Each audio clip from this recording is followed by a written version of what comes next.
spiritual warfare as a useful metaphor for the work of Christians out in the world, waging war on evils like poverty and oppression. Well, guess what? We aren't going to be very effective if we aren't trained, if we lack stamina, if we lack the kind of discipline that it takes to do these things. Like Paul's athlete, we need to be spiritually disciplined and trained. We aren't going to be tough if we aren't disciplined. We aren't going to be mentally prepared to call out evil when we see it if we aren't disciplined. We aren't going to have the guts to stand firm in the face of trouble if we aren't disciplined.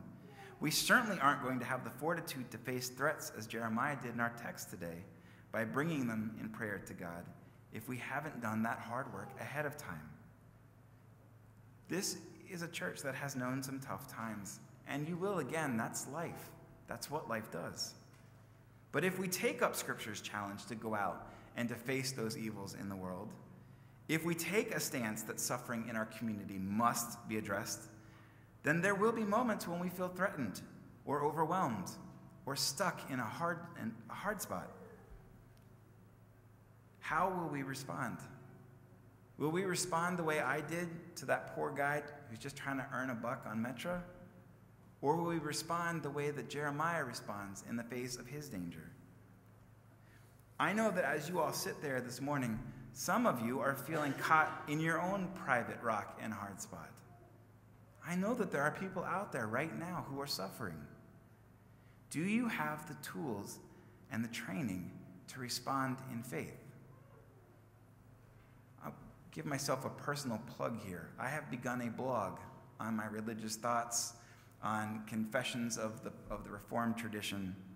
It's a place where I can write out some weekly thoughts and link to resources and generally share my own faith journey with you. In the tidings this month, I will have in my little blurb at the beginning the address for you to go look at. And on that blog, I will have more information about spiritual discipline in general and about specific practices of the church, about the theology behind the practices, and places to go to read more.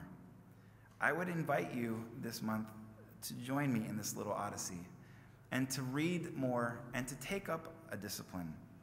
Try out some different ones and find one that fits your life.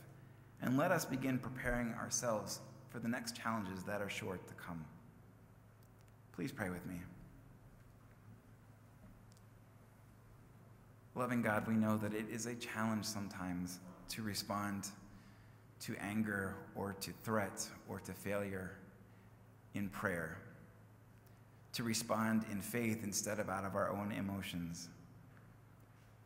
God, we ask that the wisdom of Jeremiah may be present with us today, and that you may help us to prepare our minds and our spirits to be faithful disciples to you in a world that needs that so desperately.